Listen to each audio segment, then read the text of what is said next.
Bien, le damos la bienvenida entonces a todos los asistentes que están presentes hoy día, a todos y todas. Vamos a dar inicio entonces a nuestra segunda charla organizada por el Magíster en Negocios Digitales. Y en esta oportunidad nos acompaña el profesor Ramiro Saltos, ¿ya? Él es especialista en temas de investigación de operaciones, ha hecho su doctorado en esta temática, ha desarrollado múltiples aplicaciones también en el área de Business Analytics, Data Mining y también se especializa mucho en la temática de clustering. Y hoy nos va a venir a dar una charla de algunas aplicaciones de todo esto de inteligencia artificial en el mundo de los negocios, finanzas y otros aspectos que probablemente ahí Ramiro va a profundizar mucho más. Así que Ramiro, si te puedes compartir ya tu pantalla para que demos inicio a la charla. A los asistentes que quieren hacer preguntas, naturalmente las pueden dejar en el chat y al final de la charla las vamos a leer y discutir finalmente ahí con Ramiro. ¿Ya? Así que Ramiro, puedes partir.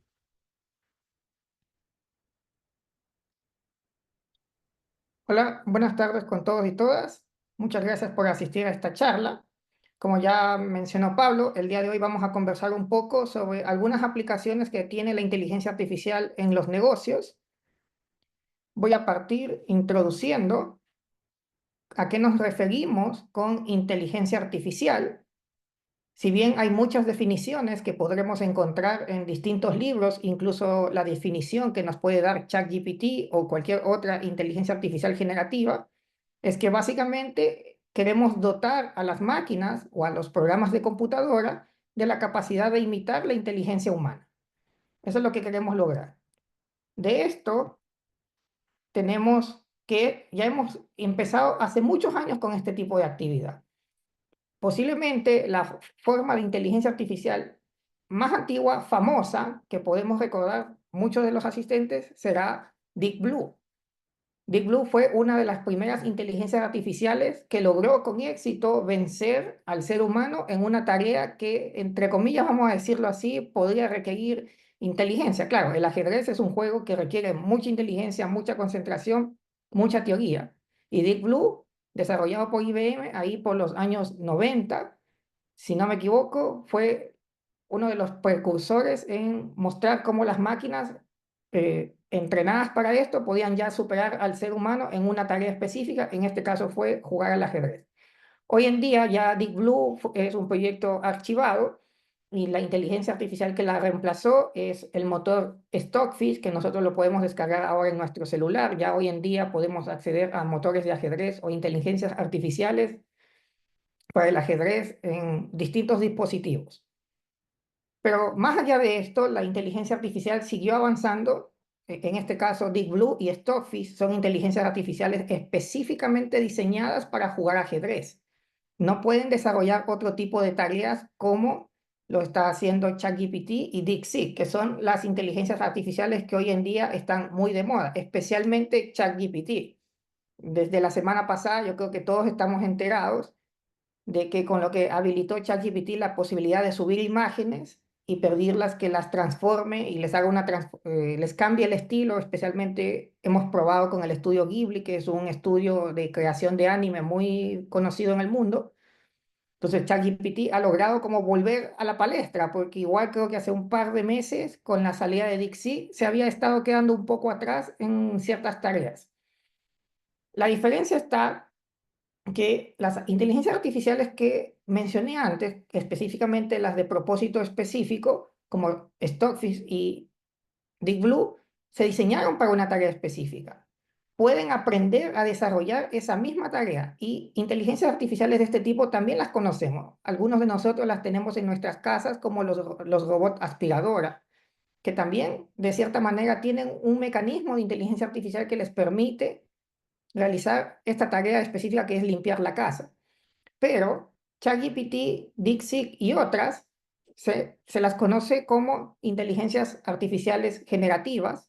¿Por qué? Porque permiten generar contenido, vamos a igual a ponerlo entre comillas, nuevo, a partir de los mensajes o de las interacciones que realiza con nosotros. Hablaremos un poco más de esto a lo largo de la presentación. Y aquí yo quiero poner una diferencia de por qué las inteligencias artificiales, especialmente las generativas, las que hoy en día todos estamos usando, han despuntado. Tradicionalmente, este trabajo lo hacíamos con Machine Learning. En Machine Learning nosotros teníamos el insumo, el input, que podía ser una base de datos formada por muchas tablas de Excel. Y antes de poderla pasar por un algoritmo o programa de computadora de Machine Learning, teníamos que extraer unos atributos o características importantes de esta base de datos. Teníamos que hacer un trabajo de cierta manera manual que requería el conocimiento humano para nosotros poderlo pasárselo a este algoritmo o a este programa de computadora. Después, este algoritmo ejecutaba sus tareas, aprendía a partir de muchas bases de datos y nos podía decir si lo que le estábamos pasando era o no era un carro, es o no es un gato, si un cliente es susceptible o no de un crédito. Pero a partir del año 2015 en adelante vino toda una revolución con el Deep Learning. El Deep Learning básicamente es utilizar redes neuronales. Las redes neuronales son igual un algoritmo de Machine Learning, pero la diferencia es que su estructura, su arquitectura trata de imitar cómo se forman las conexiones neuronales en nuestro cerebro. Cada bolita representa una neurona y esta se conecta con otra bolita que sería otra neurona y al conectar muchas de estas bolitas, de cierta manera estamos imitando todas las conexiones neuronales que están en nuestro cerebro. La diferencia es que ahora nosotros le pasábamos la base de datos a estas redes neuronales y ellas, por cuenta propia, son capaces de generar esta generación de atributos interesantes. Ya no necesitan que un humano experto en el campo del conocimiento genere estos atributos, sino que ellas solas los pueden generar, procesar y obtener el resultado final de si lo que le estamos pasando es o no es un auto. Entonces, ¿qué pasó aquí? Que con el Machine Learning sí o sí teníamos un cuello de botella que era la generación de los atributos, la generación de esas características que nosotros considerábamos importantes y que le teníamos que pasar al programa de computadora para que funcione bien. Mucho del éxito de estos programas dependía de este trabajo previo e incluso de un trabajo anterior que era la limpieza de los datos. Hoy en día, con el Deep Learning, la limpieza de los datos sigue siendo relevante y tal vez podríamos pasarlos un poco sucios los datos y los algoritmos de Deep Learning podrían lidiar un poco con ellos, tal vez con menos rendimiento que si se los pasáramos limpios. Pero ya no necesitamos invertir un tiempo sustancial en generar estos atributos importantes para el algoritmo, sino que el algoritmo por sí solo lo puede hacer. Naturalmente, todo esto tiene un costo y es el costo computacional. Ya hemos visto hoy en día en los medios que cada imagen que estamos generando con ChatGPT nos está costando muchos litros de agua. Y esto tiene que ver por la cantidad de energía que consume utilizar estos modelos. Y el despunte, en general, vino con una aplicación que es la visión por computadora. El Deep Learning permitió, a través de la gran cantidad de imágenes que existen en Internet hoy en día, en todas partes, entrenar estas poderosas y grandes redes neuronales para hacer visión por computadora, detectar objetos. En esta imagen nosotros podemos ver muchos objetos. Podemos ver un perro, unos autos estacionados, letreros, los semáforos y otras cosas más. Y incluso el uso de estas herramientas nos ha permitido que ya se ha vuelto algo habitual en nuestro día a día, que lo tenemos ya también incorporado en nuestro teléfono a través de las validaciones biométricas, especialmente, como podemos ver aquí, yo lo he escondido donde dice auto, pero no lo es, el logo del Face ID. El Face ID es un mecanismo de validación biométrica que tienen los iPhones y que, por ejemplo, en mi caso particular, yo lo uso para validar todas las transacciones bancarias que hago. Entonces, yo no utilizo o autorizo transacciones con, con tarjeta de coordenadas o un PAS o cosas por el estilo, sino que básicamente el teléfono escanea mi cara y autoriza la transacción. Y eso se logra porque hoy en día, en tiempo real, estos algoritmos les permiten rápidamente escanear mi cara, pasarlo por la red neuronal, porque sí o sí va a pasar por esta red neuronal, y determinar es o no es Ramírez. Y con eso valida la transacción. ¿Por qué logramos esto? Porque existen estas imágenes en las redes sociales, en Internet, en todos lados, y están etiquetadas. Etiquetadas me refiero a que sabemos lo que son. sabemos que esto es un semáforo, sabemos que esto es un auto, sabemos que esto es un perro. Y ese es otro requisito fundamental que tienen estos algoritmos, especialmente los predictivos, que vamos a hablar un poco de a qué me refiero con esto más adelante, y es que necesitan saber qué es lo que le estamos pasando, ¿no? Necesitan tanto la pregunta como la respuesta, porque así es como aprenden, entre comillas. Sabiendo la respuesta, ellos miran el resultado que ellos obtienen y lo comparan contra la respuesta. Y si la respuesta es errónea, vuelven a hacer un ajuste, lo vuelven a pasar y vuelven a comparar. Así hasta que en algún momento le atinan a la respuesta correcta. Y de ahí pasamos al éxito de hoy, que es las inteligencias artificiales generativas, entre ellas la más famosa y utilizada hoy en día es ChatGPT, que nos permite generar principalmente texto. Al menos los usuarios básicos, los que no tenemos cuenta premium, lo que podemos hacer con la IA generativa hasta hace poco era generar texto. Nosotros le pedíamos, por ejemplo, hazme una minuta para la comida de la semana y te hacía la minuta. Le podíamos pedir que nos ayude corrigiendo errores de redacción o que nos ayude redactando un ensayo o que nos ayude escribiendo una tarjeta de felicitación de cumpleaños para nuestra pareja, etcétera. Podemos hacer eso. Pero también hace poco habilitaron el que le podamos subir imágenes. El poder generar imágenes no es algo nuevo, ya tiene igual sus años, sino que estaba destinado como acceso a posiblemente usuarios más exclusivos para los que pagaban la suscripción. Yo conozco, tengo colegas que tienen pagado el ChatGPT Premium y ellos no solamente pueden generar imágenes, sino que también pueden generar audio, pueden generar video, le podemos dar archivos de Excel con datos y pedirle que nos haga análisis de estos datos. Le podemos subir archivos PDF y pedirles que nos genere resúmenes o análisis de estos archivos PDF. Y todo esto es con las inteligencias artificiales generativas. Ahora vamos a conversar un poco de las aplicaciones que tenemos en los negocios. Básicamente voy a topar 4 áreas de la empresa: marketing, finanzas, operaciones y el área de personas. En marketing posiblemente es el área donde más fácilmente se pueden ver los resultados del uso de la inteligencia artificial en corto plazo. ¿Por qué? Porque el marketing impacta directamente a las ventas de la compañía, impacta directamente nuestras relaciones con los clientes, la forma con la que lidiamos con los clientes, la forma con la que accedemos o cumplimos su demanda. Y el primer uso que le podemos dar ahí es para la personalización. Si nosotros segmentamos adecuadamente nuestros clientes, en lugar de hacerlo solo por renta, como ocurre en muchas instituciones que te segmentan, los segmentos de mercado están dados solo por la renta, eso no permite personalizar de manera adecuada el producto o servicio a las necesidades de un cliente. Podemos utilizar la inteligencia artificial para hacer segmentos de mercado mucho más específicos y dar recomendaciones o dar sugerencias o hacerle promociones muy concretas al cliente. Por ejemplo, en mi caso, a mí me han llegado ofertas de mi compañía telefónica con descuentos para llamadas internacionales a países muy concretos porque se han dado cuenta de que yo uso ese servicio a esos países. No me da un descuento a todos los países de América Latina o a todos los países de Europa, sino que se han dado cuenta de que a mí me conviene más una promoción orientada a esos países. Entonces, ahí yo me he dado cuenta que esta compañía telefónica ha estado utilizando un poco, minando mis datos para hacerme personalizarme las ofertas. Entonces, uno como cliente se puede sentir como que no es uno más del montón, sino que es diferente dentro de la compañía. Y de la mano vienen las recomendaciones.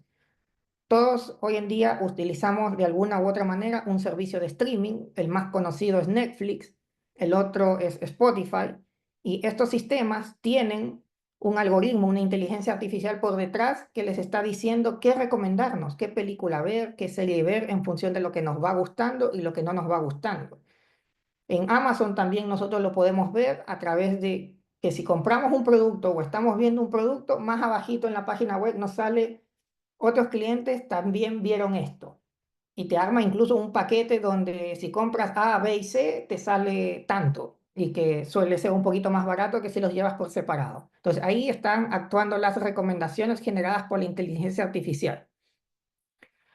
Un poco más técnico y un poco más complicado es el tema que van de la mano, que es el pricing y los markdown. El pricing básicamente es fijar los precios de los productos. Cuando nosotros lanzamos un producto o servicio, tenemos que fijar su precio y la inteligencia artificial nos puede ayudar para eso. También puede ir modificando el precio en función de las dinámicas del mercado. Muy común son los sistemas de revenue management que utilizan las aerolíneas. Ellos tienen inteligencia artificial detrás que les permite ajustar el precio de la tarifa del pasaje de avión en función de distintos factores. Y por eso es muy común que si nosotros vamos en el mismo vuelo, el pasajero que vaya sentado al lado nuestro pudo haber pagado más o pudo haber pagado menos por exactamente el mismo ticket aéreo. Y lo otro son los markdown. La diferencia es que los markdown consiste en que yo voy a bajar el precio. Se me está acabando la temporada, tengo producto que responde su demanda a la temporada. Por ejemplo, ahorita ya estamos entrando a otoño-invierno, por lo tanto los productos de primavera-verano ya están prácticamente fuera de temporada. Y la pregunta es, ¿en qué momento yo empiezo a bajar el precio y cuánto bajo este precio a lo largo del tiempo para que se liquide esta mercadería? Tiene su dificultad, porque si lo bajo mucho al inicio, se me van a vaciar las perchas, posiblemente faltando un mes antes que termine la temporada, y posiblemente eso todavía no es bueno para mí porque dejé de ganar margen por bajar mucho el precio. Pero si lo voy bajando paulatinamente, voy a optimizar este margen de ganancia. Entonces, la inteligencia artificial nos permite eh, optimizar este tipo de promociones. Forecasting nos referimos a hacer predicción, pero no solamente predicción de demanda. Predicción de demanda es muy antiguo, es un problema muy antiguo en el tema de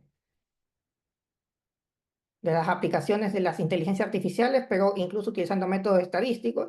Pero más que hacer predicción de demanda, también podemos hacer predicción de otras cosas, como por ejemplo fuga de clientes, que los clientes que tenemos nos vayan a cancelar el contrato o se nos vayan a otras compañías. Y que podemos ver en las páginas web todos los días, los famosos chatbots, estos asistentes virtuales que me permiten interactuar con el cliente y resolverle ciertos problemas o ayudas que no necesariamente necesito una persona, un ser humano para resolvérselos. En finanzas también tenemos aplicaciones. La primera es de detección del fraude, básicamente que cualquier transacción que yo haga con mi tarjeta de crédito, el banco va a tener o debe de tener un sistema, usualmente basado en inteligencia artificial, que le va a decir si la transacción es verdadera o puede ser fraudulenta. Si considera que es fraudulenta, va a alzar una alarma y va a bloquear la transacción, que es lo que debería hacer. Debería de bloquear la transacción. También se usa para detección de otros tipos de fraudes, no solamente en el uso de la tarjeta de crédito, sino también fraude fiscal, evasiones y corrupción dentro de las empresas. Hay un caso muy famoso que es el caso de, se me olvidó el nombre de la empresa, creo que era la compañía Enron, pero no me acuerdo bien. El otro lado es credit scoring. Este tiene sus problemas. Que tiene que ver que yo voy a utilizar la inteligencia artificial para construir perfiles de riesgo crediticio de mis clientes y con base a esto determinar si les entrego o no un crédito. Posiblemente una desventaja de usar la IA aquí es que su modelo podría ser muy bueno, pero no me dice por qué. Entonces ahí vamos a entrar también en uno de los debates que tiene la inteligencia artificial, que son modelos de caja negra. No sé lo que están procesando por dentro y no sé por qué toman la decisión. Entonces, si yo le niego un crédito al cliente, posiblemente tengo que explicarle por qué. Y si lo hago con un modelo puramente de IA que no me permite entender por qué lo está negando, va a ser muy difícil que yo después al cliente se lo explique por qué. En medicina es innegable que se necesita que la IA explique por qué toma la decisión médica que toma. El otro es el trading, me refiero a transar en la bolsa. Hay todo un área que se dedica a desarrollar algoritmos para hacer automáticamente las transacciones en las bolsas. Y también tengo el tema de optimización de portafolio. Lo mismo, una vez que yo ya tengo hecho los pronósticos, he visto las acciones y los productos financieros de bolsa que quiero comprar, puedo utilizar otros métodos de inteligencia artificial para decidir cuánto invierto de mi dinero en cada uno de estos instrumentos financieros. En el área de operaciones, que ya nos metemos a la parte de atrás de la empresa, podríamos decir en la cocina, se usa mucho para control de calidad. Aquí la visión por computadora ha estado desde muchos años atrás porque me permite inspeccionar rápidamente los productos y detectar defectos sin necesidad de usar una persona. Cuando normalmente el control de calidad se hacía a mano, ahora lo podemos automatizar utilizando visión por computadora. También podemos utilizar visión por computadora para hacer el rastreo de los paquetes y de todas las SKU que tenemos dentro de una bodega. Lo otro es el ruteo de vehículos.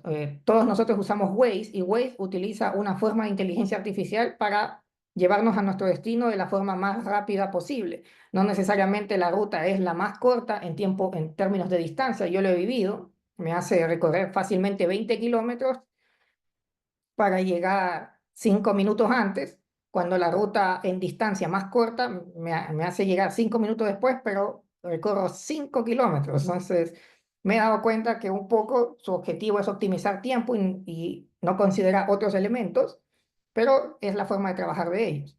Lo otro es control de inventarios.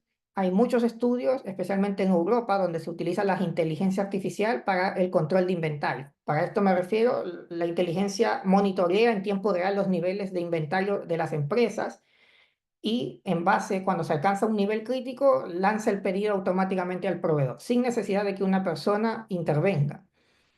Y lo último, bueno, creo que hoy día vimos la noticia, yo la vi hace media hora, que China ya lanzó sus primeros taxis aéreos que se manejan de manera autónoma. Entonces, ahí está la inteligencia artificial que ha sido entrenada para poder conducir estos vehículos y llevar pasajeros dentro de ellos. Finalmente, en el área de personas, yo creo que las aplicaciones de la inteligencia artificial para el área de personas es uno de los desafíos más grandes por la baja observabilidad que tenemos de los atributos o de los datos que necesitamos recolectar para esto, incluso por temas de materia legal, materia laboral. Nosotros no podemos poner una cámara de video para grabar a un empleado todo el tiempo lo que hace. Entonces, presenta grandes desafíos. Sin embargo, de las aplicaciones que he visto, está primero el filtrado de candidatos. Hoy en día, cuando una empresa grande como Falabella, Ripley o París o de talla similar busca un puesto, seguramente miles de personas postulan a este puesto y naturalmente el área de recursos humanos no tiene la capacidad de ponerse a revisar estos miles de hojas de vida en poco tiempo. Entonces, la inteligencia artificial le permite revisar rápidamente estas hojas de vida y hacer una preselección de candidatos, reducir la piscina de 1.000 posibles candidatos a posiblemente 10, 20 o 100 que ya sean más manejables por la compañía. Y después con estos los entrevistan, hacen pruebas, etc. Lo otro son desarrollar planes de capacitación. Aquí, y esto también viene del lado de la educación, de las aplicaciones de la IA en la educación, es que nosotros podemos desarrollar con la inteligencia artificial planes de capacitación o planes de aprendizaje personalizados y adaptados a las necesidades de cada estudiante. Incluso este plan, utilizando inteligencias artificiales un poquito más avanzadas, se puede ir modificando en tiempo real en función del desempeño del estudiante al ir realizando cada una de las actividades de aprendizaje a las que la IA lo enfrenta. Entonces, si el estudiante con el tiempo va mejorando su rendimiento, la IA va aumentando la dificultad. Si su desempeño es alternante, puede mantener la dificultad o irla bajando hasta que domine bien el tema. Entonces, podemos utilizar esto incluso dentro del personal de nuestra compañía para ir mejorando sus habilidades. Estas dos últimas, yo no las he ahondado, las vi, y no tengo mucho conocimiento de cómo se implementan en la práctica, pero son importantes y está. Uno es la predicción del éxito. Por la predicción del éxito nos referimos a que cuando nosotros contratamos una persona, la IA nos puede decir cuál es su probabilidad de que sea exitoso dentro de la empresa, de que se adapte o que se amolde bien a nuestra cultura empresarial. Eh, un poco razonando sobre esto, podría utilizar modelos de segmentación y con esto yo puedo construir perfiles de mis empleados y naturalmente voy a tener perfiles de aquellos empleados que han sido los más exitosos y si esta persona que estoy contratando tiene similitud con estos perfiles, puedo darme cuenta que existe una alta probabilidad de que también sea exitoso dentro de mi compañía.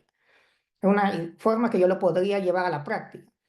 Pero yo creo que la más difícil es la de abajo, la predicción de la rotación. A esto me refiero a la misma aplicación que teníamos en marketing, fuga de clientes. El cliente se me va a otra empresa a comprar sus productos o servicios. También puedo hacerlo en el área de personas, en el caso de predecir que se me vaya el personal, la fuga del personal, que yo invertí mucho tiempo, mucho esfuerzo para traer a un profesional de otro lado y al cabo de 1 o 2 años se me vaya. Entonces, la inteligencia artificial me podría ayudar a predecir y naturalmente a prevenir que mano de obra altamente calificada, capital humano muy avanzado, se me vaya, lo que se conoce como fuga de cerebros, se me vaya la competencia.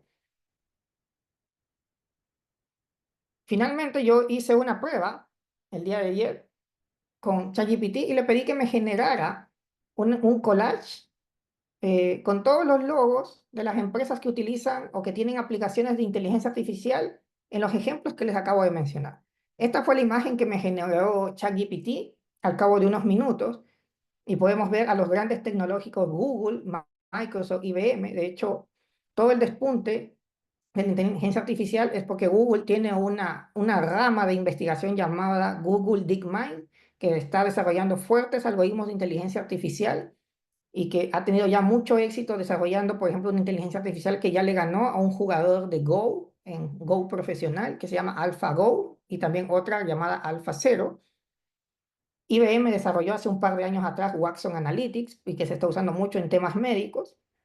Tesla, yo creo que todos sabemos que Tesla lo que tiene es su IA para los vehículos autónomos. Waymo es similar, pero para transporte. Walmart, que ha utilizado no solamente la inteligencia artificial, sino desde sus formas más básicas como estadística, estadística avanzada, data mining, para muchas cosas en el retail. Y las otras empresas que tenemos acá. Lo que yo les quiero mostrar y que hay que tener presente es que la inteligencia artificial hoy en día podemos verlo como una calculadora súper avanzada. Cuando nosotros éramos más jóvenes y empezábamos a usar la calculadora, seguramente nos decían que la calculadora hay que saberla usar, porque no siempre lo que le ingresemos a la calculadora va a estar bien. Cometemos errores digitando y vamos a creer que la respuesta está bien. Y esta imagen, como podemos ver, me salió cortada. A pesar de la instrucción que le di, ChatGPT no la hizo completa, tiene sus errores y estos errores seguramente hay más. Si yo se lo paso esta imagen a un diseñador gráfico, le va a encontrar un montón de fallas adicionales. Pero en otras áreas, por ejemplo, en las que yo soy experto, yo me he dado cuenta que las respuestas que da tienen sus errores e incluso ustedes pueden guiar la respuesta hacia el error. Dependiendo de la forma en la que hacen la pregunta, la inteligencia artificial va a tratar de cumplir con lo que pidieron. Y lo más reciente es el tema de la ética. Me voy a volver a la segunda slide, aquí, a la tercera. Hace poco pusieron a jugar a ChatGPT y a DeepSeek contra Stockfish, como mencioné, el motor de ajedrez más avanzado hasta la fecha, y se dieron cuenta de que con tal de vencerlo, porque no lo podían vencer, hacían jugadas poco éticas, como alterar las piezas en el tablero, alterar sus movimientos, cosas que en la práctica son ilegales, pero estaban tomando decisiones que iban fuera de la ética o violaban la ética o las normas legales del juego, por decirlo así, con tal de lograr su cometido. Entonces, la inteligencia artificial es una gran ayuda para nuestro trabajo, pero no es nuestro reemplazo. Nosotros tenemos que usarla con cuidado y nos tenemos que dar cuenta, ser capaces de tener el criterio de ver si lo que nos está devolviendo está bien o está mal. Y utilizar eso para agilizar nuestro trabajo, hacerlo más rápido, como lo hacíamos en su época con la calculadora. Usamos la calculadora para poder hacer las cuentas más rápido. Usamos el Excel para usar las cuentas más rápido. Hoy en día los grandes jugadores de ajedrez utilizan la computadora para analizar sus juegos más rápido, pero no reemplaza nunca el trabajo del ser humano. Muchas gracias.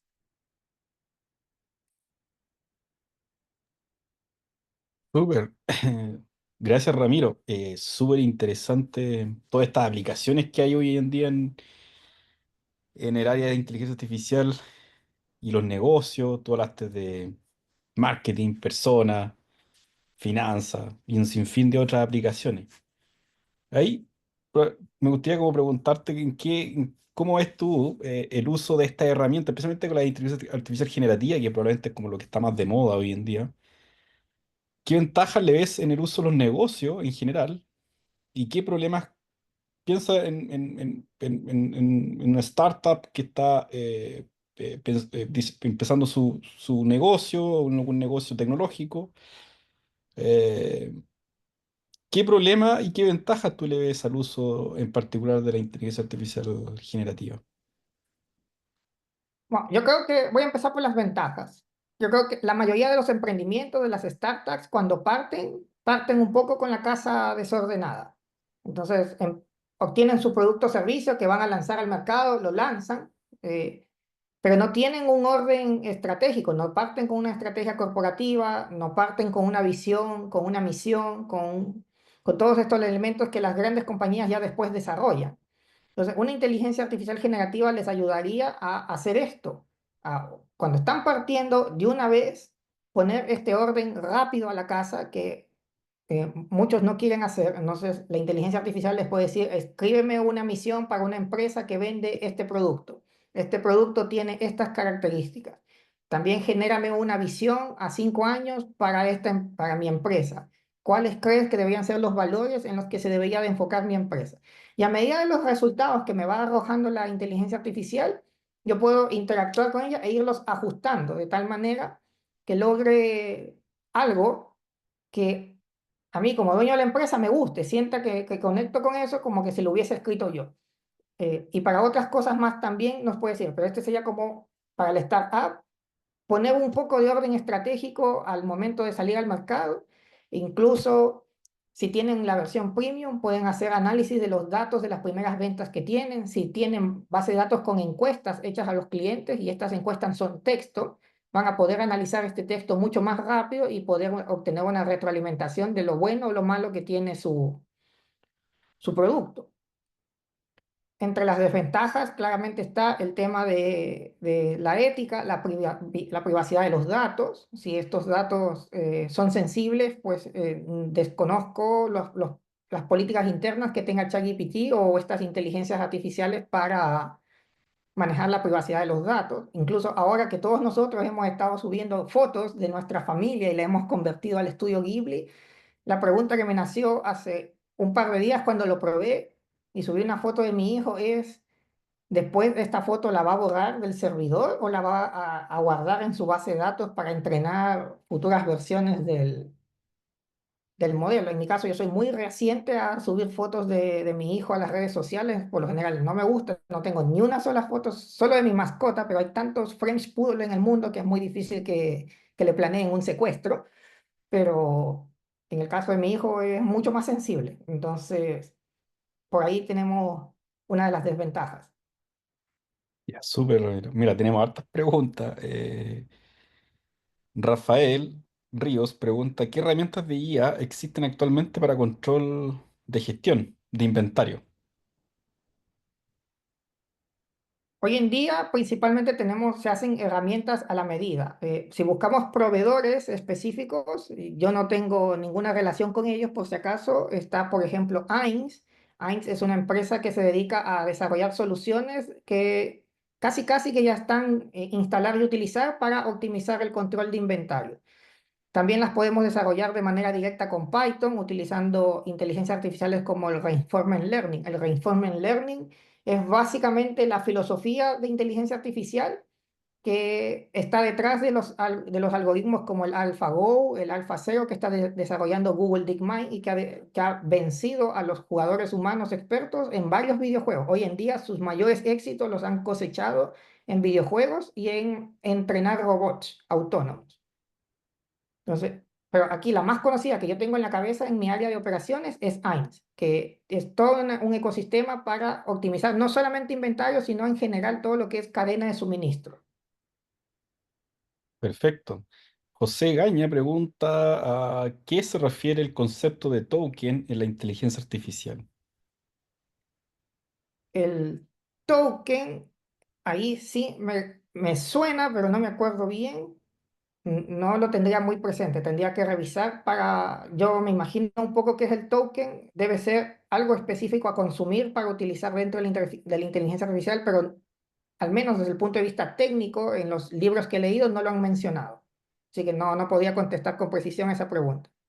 Sí, probablemente se refiere como a la unidad básica de texto para cobro, por ejemplo, en ChatGPT cuando uno usa la API, pero bueno, ahí le Ah, venimos claro, a... en Text Analytics el token es como la unidad básica de texto, pero en otras áreas Sí, como imágenes, audio, es video, diferente. difícil. Sí, ahí José Gaña, si nos puede clarificar un poquito más, aquí viene la pregunta, feliz se la respondemos.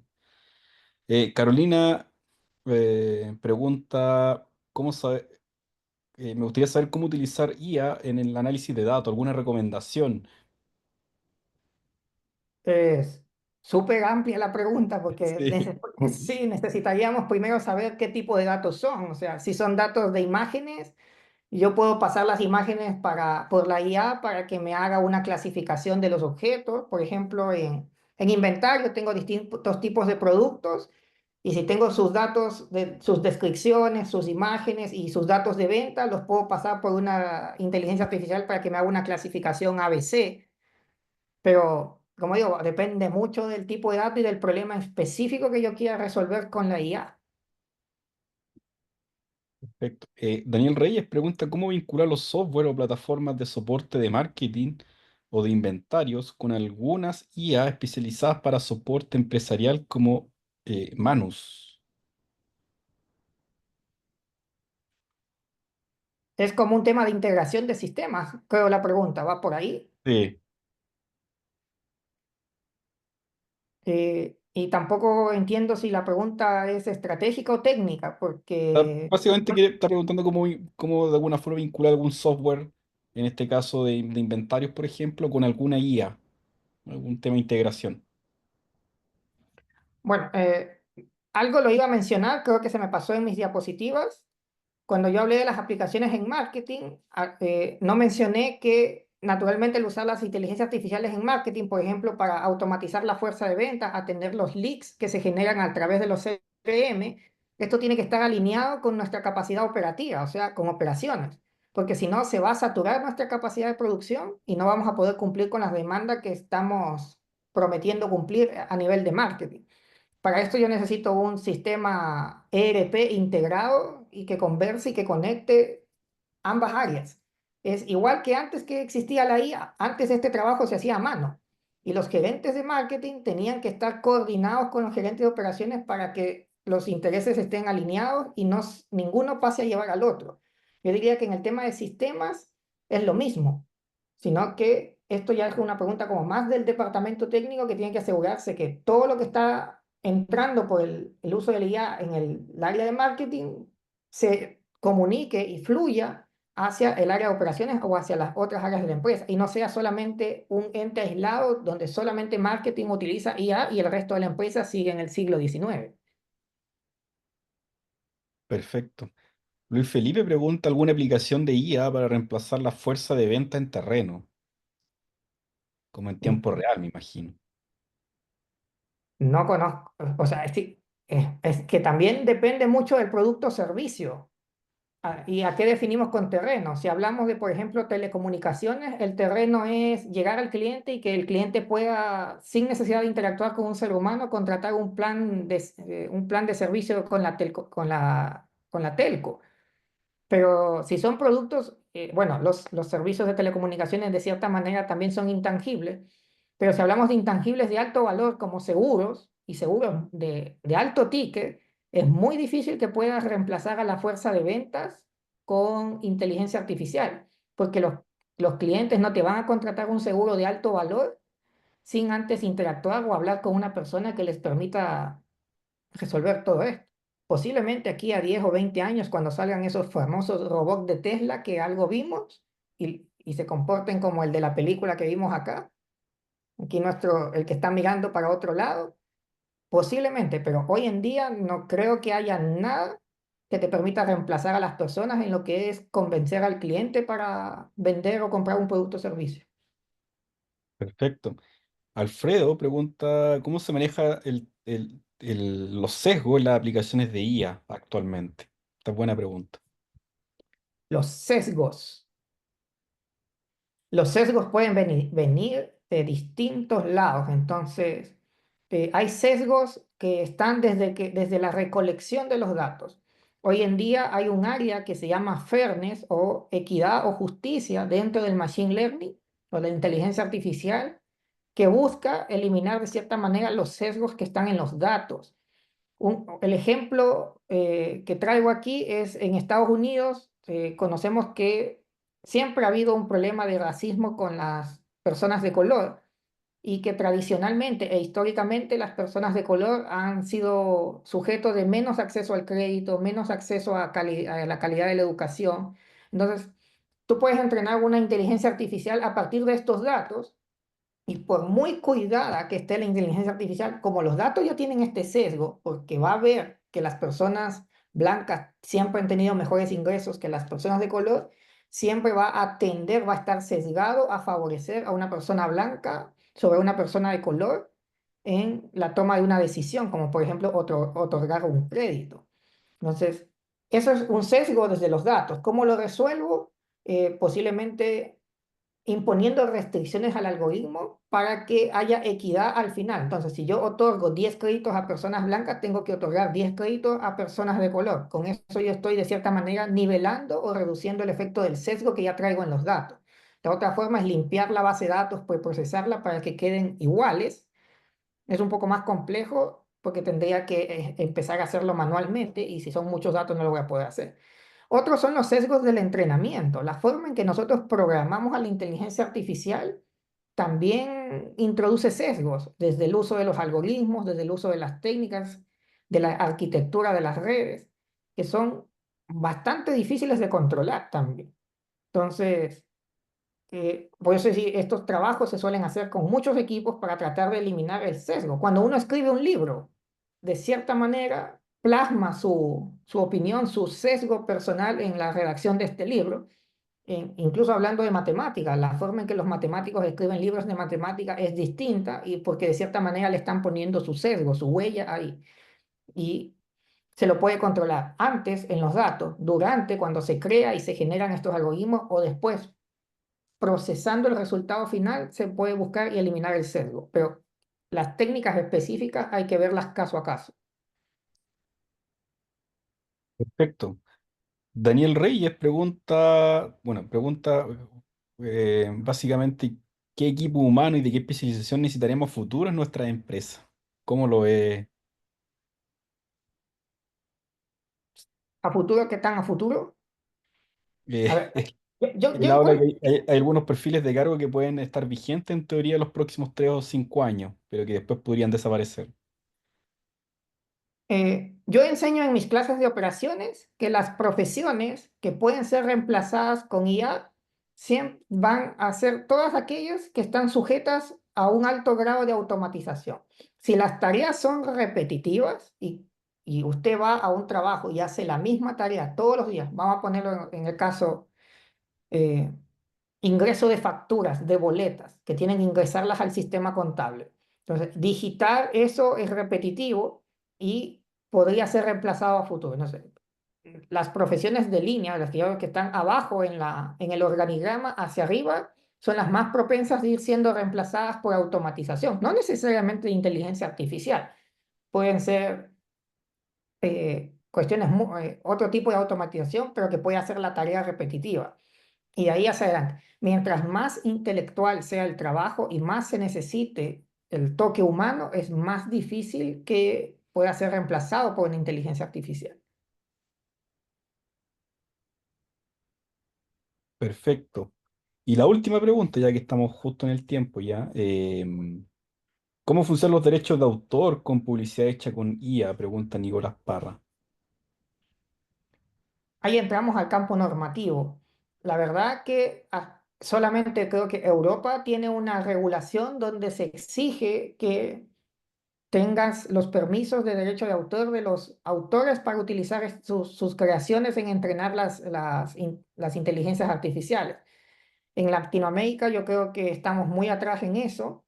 Como mucho tenemos reglamentación que habla sobre la privacidad de los datos, pero no sobre los derechos de autor generados del contenido que se genera como con el contenido que utiliza para el entrenamiento. Eh, Mi hermano es fotógrafo y él me explicó una vez que en el caso de los artistas, me dice, a ver, cuando alguien toma una foto, por ejemplo, la foto que yo tengo atrás del puente de San Francisco, la foto y el fotógrafo me la vende impresa, la pregunta es, ¿de quién es la foto? del fotógrafo o es mía? Entonces, mi hermano me explicó que el trabajo del fotógrafo, el negativo de la foto, todo lo que implicó crear esta foto, tomar esta foto, le pertenece al fotógrafo. Lo único que a mí me pertenece es la copia de este trabajo que me lo está entregando impreso. Entonces, si lo traducimos al área de la inteligencia artificial, lo podríamos decir que todo el trabajo del artista que utilizó en crear los prompts, los comandos que se le ingresó a la inteligencia artificial para que genere una determinada imagen y la vaya modificando en función de los resultados parciales, al final sería equivalente. Yo podría decir que dado que fui yo el que le ingresó los comandos a la inteligencia artificial para que lograra ese resultado, los derechos de autor me pertenecen. Yo utilicé una herramienta, como en su momento el fotógrafo usa la cámara y otras herramientas más, yo utilicé una herramienta que es la inteligencia artificial para generar ese contenido. Pero ella por sí sola, sin mis instrucciones, no lo hubiese creado por inspiración, no se hubiese despertado un día y dicho, voy a hacer esta imagen. No, lo hizo porque yo le di las instrucciones. Entonces, las regulaciones deberían ir hacia ese lado, que todo el contenido generado por una inteligencia artificial pertenece a la persona que le dio las instrucciones, que la supo guiar para generar ese contenido. Esa es mi opinión sobre hacia dónde deberían ir las regulaciones. Y otro lado es el tema legal del uso de derechos de autor para entrenar a la IA que va a generar ese contenido.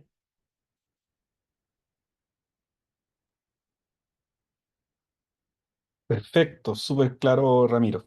Eh, le damos las gracias entonces a Ramiro por la presentación y por todas las preguntas que nos respondió acá, que fueron todas muy relevantes y súper interesantes también. La grabación de la charla también se la pueden pedir ahí a Sandra, que es nuestra coordinadora del magíster, sandra.jaue@udb.cl, creo que es. Y bueno, y cualquier duda también respecto al magíster o la misma presentación de Ramiro que tengan, nos pueden escribir perfectamente para responderles. Bueno, muchas gracias Ramiro por la presentación y por tomarte el tiempo en esta pequeña charla que dimos hoy. Y también los invitamos a todos que puedan buscar mayor información respecto al magíster en negocios digitales, donde también se ahondan estos temas y otros respecto a las nuevas tecnologías y cómo se implementan en los negocios. Así que muchas gracias a todos y todas y nos veremos en la siguiente charla que organizaremos. Muchas gracias, Pablo.